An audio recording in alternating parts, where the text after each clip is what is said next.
Hey everyone, welcome back to my channel. Today's video is going to be the first video in the buyers playlist, and we are going to talk about what to do when you finally decide you want to buy a house. So if you are thinking about buying a house, don't want to pay somebody else's mortgage, and you're ready to pay your own, then keep on watching.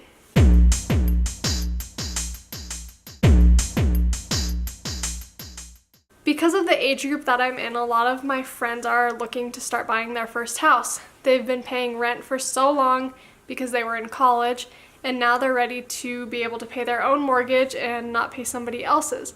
So I get a lot of questions asking, how in the world do I start a home buying process? And that's something that I really didn't know a lot about either until I got into this business. So now I can share it with you guys, save you time and energy on figuring out how in the world to go about buying a house. The first thing that you want to do when you finally decide you want to buy a house is go talk to a lender. You really don't even have to know you want to buy a house to talk with a lender. A lender is somebody who works at a bank, and they work on behalf of the loan side in the bank to help you get qualified and put in an application for a loan in order for you to buy a house. You kind of go over your financial status, where you're working, and things like that to figure out if you actually can afford to pay your own mortgage and if you have good enough credit to apply for a loan. The process does not take very long to get pre-approved. You go into the bank, set up an appointment first, and then you just go over those things that I just mentioned. And based off of what you provide your lender, then they are able to pre-qualify you for a loan, and they'll tell you the purchase price that you're approved for. That means how much you can buy a home for, basically. So let's just say you're approved for $100,000. That means you cannot buy a home for more than $100,000 because you physically can't pay for it, and the bank won't fund it. So you have to stick to the price point that the bank sets you with. And the reason a pre-approval is a really good thing to get done before you even look for your first home is because if you're only approved for $100,000, as agents, we wouldn't want to waste your time, we wouldn't want to waste our time looking at homes for $200,000 because you think you can afford that much when you really can't. And I know it's kind of brutal to say that things are like that, but that's the most important part of starting this journey, is to make sure all of your finances are in order. And then once you have your pre-approval letter, you can find your agent that you want to work with. The process of finding someone that you're going to work well with is the most important. Instead of trying to figure out who you should go with and flipping through a home guide magazine to find people, go ahead and just give me a call. My number will be linked in the description, and my email is always going to be there and in my profile header. So you can just give me a call, send me an email, and we'll get a little bit more information on the city you're planning to buy in, and that way I can look for an agent for you and you don't have to go through that hassle.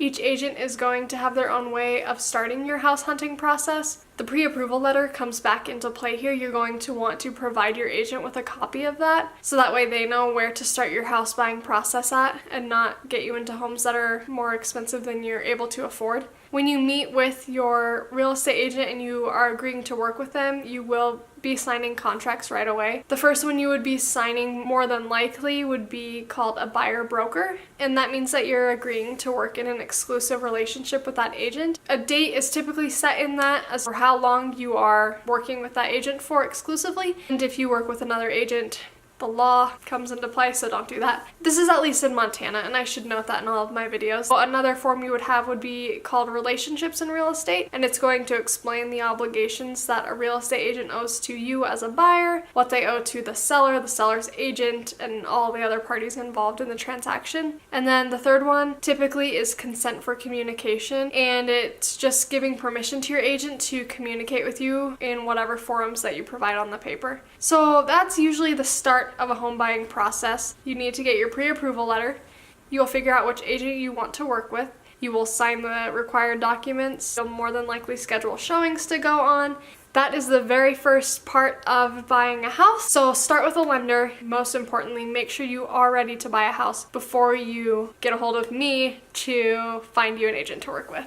That's all I have for this video. I hope you enjoyed it. If you haven't seen, I have my 3 videos before this one on why I chose real estate, how I got started in real estate, and a condo tour. So make sure you go check those ones out and like this video if it helps you. If you have questions in between the lending process and starting your house search, let me know, because if I miss parts, I will definitely get a hold of you to answer them. And if you have other questions that you think I should pinpoint in my next videos, let me know those as well. So whatever you buyers want to know, whatever former buyers wish they would have known, let me know because I want to help everyone that I can with these. I'll see you in the next video.